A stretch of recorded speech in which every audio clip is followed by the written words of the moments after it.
Produced and distributed by the National Organization for the Reform of Marijuana Laws in Washington, D.C. This is your daily audio stash, the growing truth about cannabis.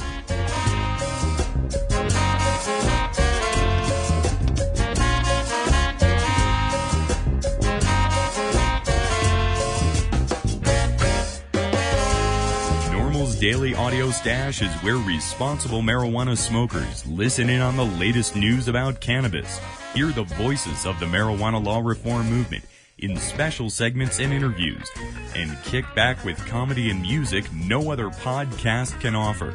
It's NORML's Daily Audio Stash. More information at normalaudiostash.com.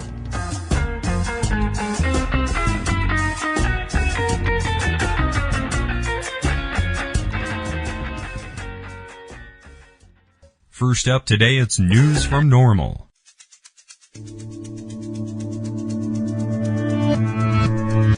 Our news today. San Diego medical ID card challenge hampers patients' access in other parts of the state. Ventura County officials are holding back on issuing medical marijuana ID cards, saying that they will wait until the San Diego supervisor's legal challenge is resolved.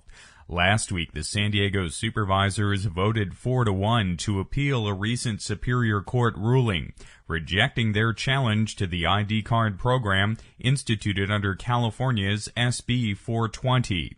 Ventura County had been working on its medical marijuana ID card program in July, but halted the effort as San Diego, Merced, and San Bernardino counties sued the state. 24 California counties have been following the state laws, issuing photo ID cards for qualified patients. Statewide, 7,830 cards have been issued so far. Cardholder information is entered into a statewide database so law enforcement can verify whether or not the card is legitimate. The cards allow qualified patients and caregivers to possess, grow, transport, and use medical marijuana. Last Thursday, San Luis Obispo County began issuing their ID cards. San Luis Obispo Community Health Services Manager Kathleen O'Neill said it took 6 months to implement the program and only about 15 minutes to issue the first ID card. O'Neill stated to the local press that county officials felt that implementing the program was a, quote, clear state mandate, close quote. While anyone in possession of marijuana can still be prosecuted under federal prohibition laws, the ID card program was intended to give law enforcement the tools to enforce state law by easily identifying medical marijuana users and not arresting them or confiscating their medication. Ventura County officials claim that they did not want to start up an ID card program only to have it shut down. However, in his ruling, Superior Court Judge William Nevitt stated that California's medical marijuana laws and ID card program is legal because it does not, quote, require, close quote, citizens to break federal law. San Diego's lawsuit has been the only challenge to any medical marijuana law in all of the 11 states that have such programs. Today on the Audio Stash, we're presenting our full interview with author Nell Bernstein about her book All Alone in the World, Children of the Incarcerated. We ran about 4 minutes of this interview last week on the Audio Stash and received a few dozen emails asking for more information. So we're going to run the complete 25-minute interview today. We also have links to the book at normalaudiostash.com. Today we'll speak with Nell Bernstein about her book All Alone in the World, Children of the Incarcerated. Nell is an award-winning journalist and former Soros Justice Media Fellow at the Open Society Institute. Her articles have appeared in The Washington Post, Mother Jones, Salon.com, Newsday, and many other publications. She also coordinates the San Francisco Children of Incarcerated Parents Partnership and is an associate editor with Pacific News Service. 1 in 10 American children has a parent who is under penal supervision, either incarcerated, on probation, or on parole. 1 in 33 American children overall and 1 in 8 African American children has a parent behind bars today. one half of all boys who have a parent in jail or prison will also wind up serving time. Here today, we'll talk about this epidemic of children in America whose parents are in prison with Nell Bernstein. She interviewed police officers, corrections officers, inmates, and the children themselves to bring us this book, All Alone in the World. Thanks for taking time to join us today, Nell. Thanks for having me.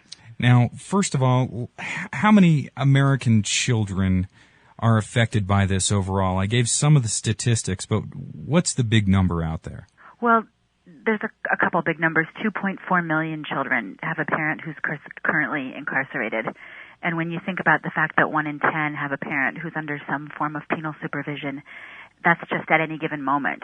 So the number of kids who've had this experience at some point in their lives or will have it is, almost incomprehensible. And this number has gone up significantly. It wasn't always like this in America. When did we start to see this uptick in children who have parents in prison, and what are the reasons for it? Well, needless to say, the increase in children whose parents are incarcerated has exactly tracked increases in the prison population. And that is something that's happened over the past couple of decades. I think in the past 25 years or so, the prison population has increased something like 5-fold, but the number of people behind bars for some sort of a drug crime has increased 12-fold. So that's really the policy change that's fueling this. Now, children often get put into shelters out there in America, and those who don't have much experience with these social services may think that this is a good thing. But the kids themselves, what's their viewpoint of being put in these shelters? Well, let me say first that the kid who led me to write this book was a kid who was not even that fortunate. He was a boy I interviewed who told me that his mother had been arrested, and at 9 years old, he was literally left alone in the apartment with his baby brother. The baby was under a year, and those boys spent 2 weeks by themselves until somebody noticed and finally called Child Protective Services. Some kids are taken to a children's shelter when their parent is arrested, if the parent is, by him or herself at the time of an arrest. And those kids over and over told me that if they were young, they thought they were being arrested themselves. They were transported in the back of a police car to a strange building they couldn't leave. If they were a little older, intellectually they understood they weren't being arrested, but they still felt as if they had done something wrong and were being punished. Now, is there a common strategy across America for how police officers deal with children, at the scene of an arrest? No. After this kid, Ricky, told me that story of having been left alone, and after I heard similar stories from a number of kids, I started to look into it. And it turns out that researchers have looked at this and found that the great majority of police and sheriff's departments don't have any written policy or protocol about how to deal with children at the time of... No protocol whatsoever. That's right. So, really what it comes down to is officer common sense, which is frequently exercised and sometimes not. And, the situation where the police see the kid and leave him there, I did hear it more than once, but of course it's not the norm. But what happens all the time is that the kids are at school and the parents arrested, and nobody asks if there's kids, and those kids come home to an empty house. And lots of kids in that position have talked about spending weeks or in some case months alone. So there's no requirement for these police to notify or even check up on kids or even ask the folks who they're arresting if they have kids at any given moment. Well, and I don't want to put it all on the police because it's not just them. There's no requirement that the police ask about kids when you're booked in jail. There's no requirement that anybody asks you if you have kids when you're brought before a judge. Not only is there no requirement that he ask you about or consider your kids under some of the mandatory sentencing laws that have been passed at the federal level, he's explicitly barred from taking your kids into account. Once you are sentenced and sent to state or federal prison, there's, with a few exceptions, nobody asks you if you have kids. And when you're released, your parole or probation officer doesn't have any responsibility for your family situation. So that's what was amazing to me, was that at every point on the criminal justice circuit, children, although they are profoundly affected and numerous, are invisible. It's incredible. And now, not all police departments are doing this. You mentioned that there's, I see here, a child development community policing program in Connecticut. And how can police departments change the way they interact with children in these situations? Well, one thing I did in the book, in each chapter I look at a piece of the criminal justice process through children's eyes and through the eyes of a family or families. But I also, in each chapter, tried to go somewhere in the country where somebody was doing things better.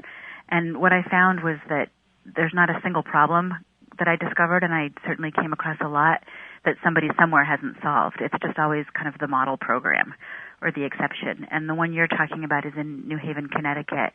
The police have a long-standing partnership with the Yale Child Study Center. Police there are routinely trained in child development. They have a 24-hour pager number they can call, and a therapist will come to the scene of a crime or an arrest and care for a child if that's needed. And they hold weekly case conferences at the Child Study Center to follow up on kids who have been affected by a parent's arrest or some other kind of trauma.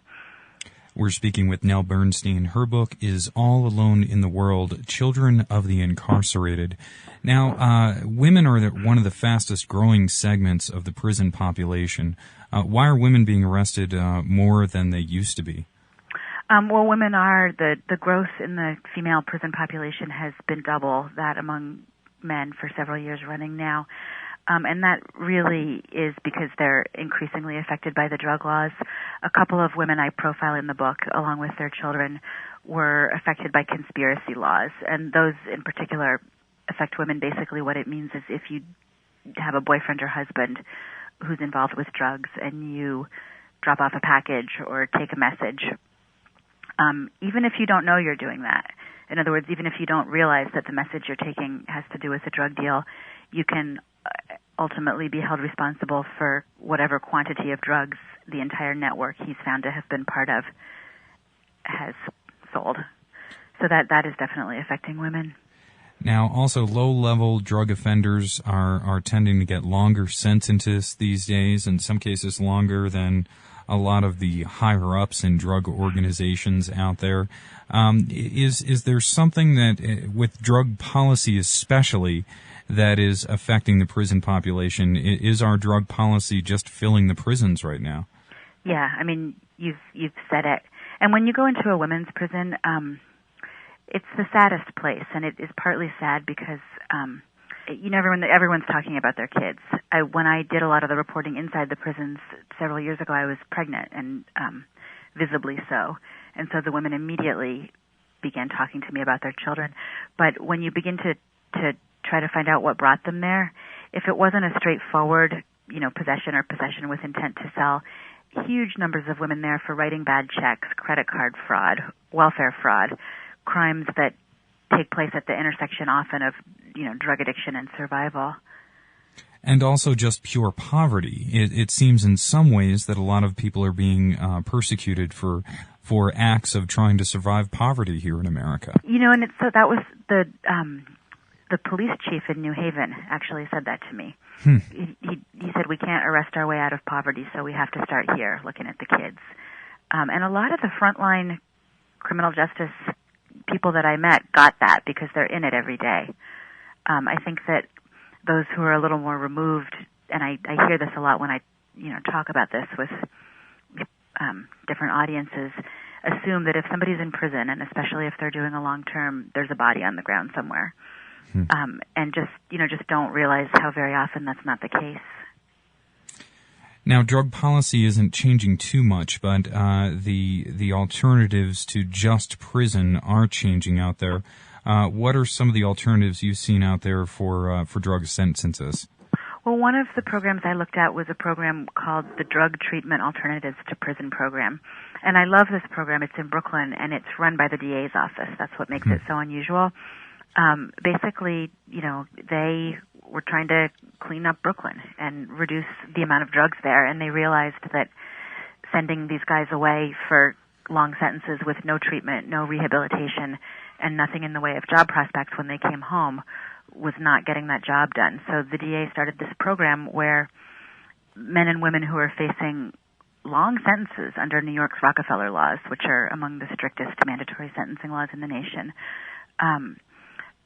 are instead sent to an intensive residential drug treatment program for as much as 14 months. So they're given drug treatment. The program I visited had all kinds of job skills classes going on all day long. And if they run or otherwise blow out of the program, they serve that long sentence that they originally would have faced. And if they don't, they go home to their families and they make their community safer instead of more dangerous. The problem again is that it's always the exception. You know, it's the model program with a couple years funding or happening in a couple of counties. And the thing that we pretty much empirically know doesn't work, which is trying to solve the problem of drug use through incarceration, is still the norm. Now, how much do private prisons come into play? Here in New Mexico, most of our prisons are now privately run. Is the industry of prisons in America sort of hindering a lot of policy change out there, or maybe institutional change on the end of sentencing? Well, you know, one thing I tried to do in the book is stay very grounded in the children's perspective. And we've talked about a lot of issues, and I have opinions on a lot of issues, but I really tried to look at each piece of the puzzle through kids' eyes. And when it comes to private prisons, the real issue is that once you're in the private prison system, you can be sent anywhere in the country if a cheaper bed opens up. I don't know how many of the people in those New Mexico private prisons are from New Mexico, but a lot of times those prisons house people from other states. For example, Hawaii, where the cost of living is very high, sends a huge number of people to the mainland where they can get cheaper beds. But when you think about what that means for their kids, it's not just difficult. They're not going to get on an airplane and go see dad in Virginia or wherever he's been sent. And they're actually finding that the prisoners that they send to distant private prisons have a much higher recidivism rate than those who are kept close to their family. We're with author Nell Bernstein discussing her book, All Alone in the World, Children of the Incarcerated. We have links to the book at normalaudio-stash.com. Now, how do kids interact with their parents? What's a visit to an incarcerated parent like in today's jails? Well, you know, the first thing I would say is that, unfortunately, most don't. 20 or 30 years ago, I think only about 8% of incarcerated women didn't get visits from their kids. Now the majority haven't received a single visit from their kids, and that's mainly because we've cited prisons way out in the middle of nowhere, as we've kind of used them as a rural job development program. Those kids who do visit are going to face one of two scenarios. Right after mom is arrested, she's going to be taken to the county jail, and county jails almost universally have window visiting, which is what you'd recognize from television with the pane of glass and the phones. And that can quite literally drive small children crazy. They just don't understand it. A lot of reports of them banging on the glass, banging their heads on the glass.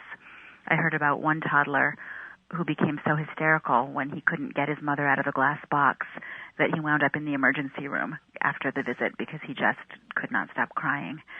Once you are convicted and sentenced, you'll go to state or federal prison, and there the visiting is more likely to be a large open room, but there still is sort of a series of ritual humiliations that kids have to go through to get into that room. When children need to see their parents in a facility, they have to pay all of the expense to see them there. There's no bus that comes out and picks them up. I mean, occasionally there's a volunteer organization that will do that, but no. And that expense often falls to grandma. And in California, where I live, for example, the great majority of our women prisoners, something over 7,000 of them, are housed in two facilities in a town called Chowchilla, which is basically, if you took a pin and tried to put it in a map as far as possible from Los Angeles and the San Francisco Bay Area, where almost all the kids are, you'd pick Chowchilla. So, yeah, you pay the transportation, often a hotel. In California, they recently cut the number of visiting days so that people line up and sleep in their cars to make sure that they get in, because when you cut down the days, it gets more crowded and they cut it off at a certain point. Often wait in line for hours. It's a very taxing experience. Yet in your book, there's one passage that talks about the grandparents making it almost a holiday, a special occasion, and making sure that they're showing the things that they're doing for their children, taking them out, taking them good places, cooking for them, and making sure that that they're out there. Children need to know, here's an exact quote, children need to know that they are wanted, that there is somebody called a father or a mother who thinks there's the bee's knees. Yeah, that's from Liz Gaines, who runs a wonderful children's center at Sing Sing prison in New York. She's also the mother of 2 children whose father has been incarcerated most of their lives. And she and her children have really shown me the degree to which, and this is practically a direct quote from Liz, a man can be a father from prison. Because a lot of people think that the conditions are so bad and that a prison is such a bad place that children shouldn't be brought there. And children and parents have told me over and over that, even under the worst conditions, it's better to go, because when kids don't get to see their parent, they imagine it. And the dungeon of their imagination is almost always worse than the reality. So this interaction is important no matter how it occurs. And one would think the easiest interaction for prisoners to make with their children would be a simple phone call. Yeah. That isn't so easy out there for prisoners as well. What makes that so tough? Well, the only way that you can make a phone call from prison is to make a collect call. And those collect calls are made through individual private phone companies that basically bid for the contract with that particular system. And they are billed not at 2 or 3 times normal rates, but at between 4 and 20 times standard rates. And some of that money is profit for the phone company. A significant portion of it is kind of given back to the prison system or to the state general fund. So it essentially is an extra tax that not prisoners, but their families pay if they want to keep kids in contact with their parents. And as a result, it's pretty common for family members to have their phone cut off within a few months of an incarceration because they can't refuse the calls or they don't feel that they can, but they can't pay the bills either. Now, you have a special relationship with the children of foster care. You interviewed 140 of them, 140 young people who had grown up in foster care, and you asked them their ideas for reforming the system. What did the kids who had been through it say should change? Well, that really was the other piece of what led me to this book. I sort of had and still have this idea that the only way to create better policy is to really talk to the people who are on the receiving end of that policy. So I set out to find out how kids who'd been in foster care thought foster care could be improved. And over, they let me know that I was asking the wrong question. They told me that they didn't want a better foster home. They wanted their homes. And they had such sort of clear, sensible ideas of what it would take or would have taken for them to be able to have their families. And the thing that came up over and over was drug treatment. So drug treatment seemed to be one of the things. Drug treatment was the top thing on their list, to see that their family and their parents could come around. And really what they wanted was resources for their families. You mentioned poverty, and the kids saw a clear link between poverty and the disintegration of their families. There's this term that researchers have started using, $1 million blocks.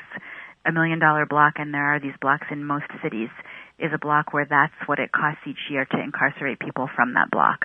And you talk to kids about what $1 million might do for their block, and they've got lots of ideas. And that really, prison has gotten so common and so expensive that it, I think, really does play a part in draining the resources that families and communities need to stay together. Now, we're approaching Christmas, and the holidays must be an especially hard time for families who have a family member who's in prison right now. I also noticed in your book that there was a telecommunications experiment going on where there were sort of virtual visits from the prison. Right. Do things like that help families get through the holidays a little bit more? Well, it's sort of two questions. The holidays are a time when kids who see their parents rarely often see them. One family that I looked at, the mother, Danielle Metz, is doing triple life plus 20 years in California, and she's from New Orleans, so that's where her kids were, one of them until recently. So this kid, Carl, would get out once a year to see her at Christmas, and he would talk about lining up to sit in the lap of the visiting room Santa and having Santa ask him, "What do you want for Christmas?" and sort of scoffing, thinking, "I want my mother. What do you think?" So there goes another authority figure. I did look at a televisiting program that a woman named Carol Fennelly runs in Washington, D.C. You mentioned private prisons, and D.C. a number of years ago closed its prison and shipped just about everyone out of state. So a lot of those men and some women are in private prisons, first in Ohio, then in Virginia. They've been kind of moved around. So that's a group of kids that has a particularly difficult time seeing their parents. And Carol has set up uses teleconferencing software in the basement of a church in D.C. to have them visit their parents. And it's a mixed thing. When you watch a kid sort of groaning in frustration when the computer crashes, because I think that they had to use a regular phone line. There wasn't DSL in this neighborhood. When his dad says, "Give me a kiss," and he says, "How can I do that?" It's definitely better than nothing, but it also really lays bare how little these kids are able to grasp of their parents. You talked about the $1 million block earlier, and drug policy being one of the many problems filling the prisons here in America today. What are the civil consequences of criminal conviction? It goes much further than the arrest that day. Yeah, one of the issues that I tried to look at, again, through Kids' Eyes was reentry. And I looked at the family of a woman named Dorothy Gaines, who is from Mobile, Alabama, so also in the path of the hurricane. And she is one of those women I was talking about earlier who was convicted to 19 years on just the vaguest of conspiracy charges.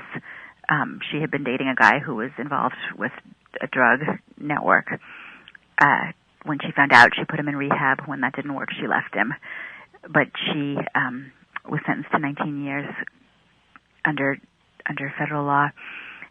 Her conviction was so shaky that after 6 years, President Clinton gave her clemency, and she came home to her kids, who these kids had been standing on the corner literally with a sign with her photograph on it and a petition begging for her return. So you can imagine how thrilled they were to have their mother back. But when you get clemency, it's not a pardon. Your conviction still stands. And as a drug felon, she couldn't work in healthcare. She was a nurse technician by training and by experience, but that field was off limits to her. She wasn't able to find other employment because she had to check the box saying that she was a drug felon, wasn't able to live in public housing under federal law to receive welfare, food stamps, student aid. The list went on. Every door was slammed in her face, as she put it. So these kids who had been dreaming of the day when their mom would come home and take care of them have now found themselves as young adults now having to take care of her. And that also is something that a lot of children face.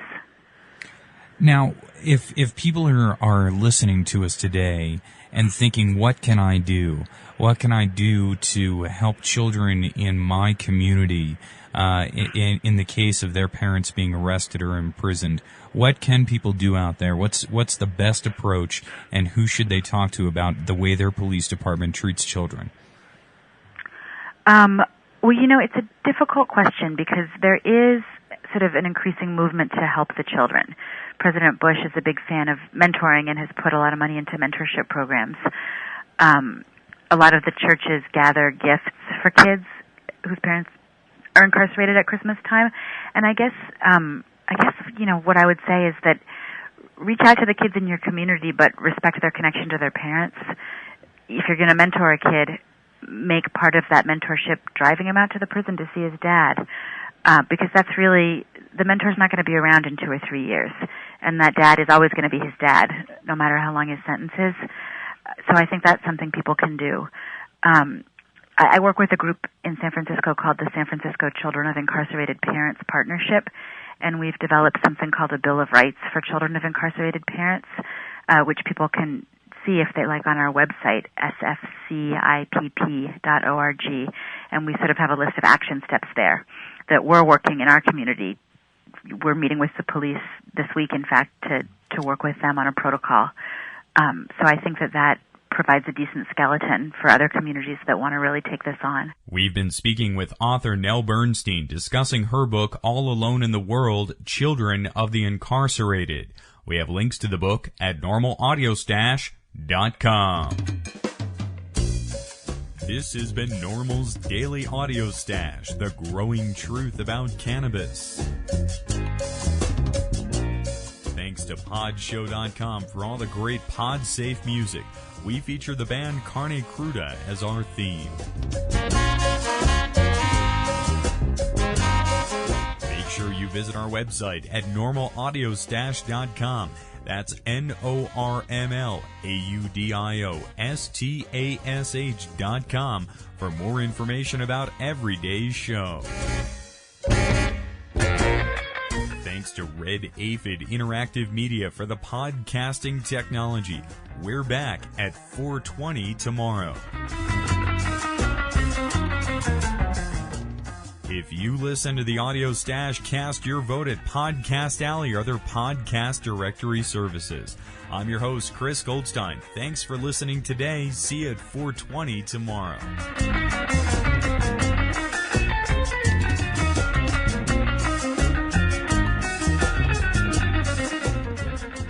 The podcasting technology of NORML is made possible by Red Aphid Interactive Media. More information at redaphid.com.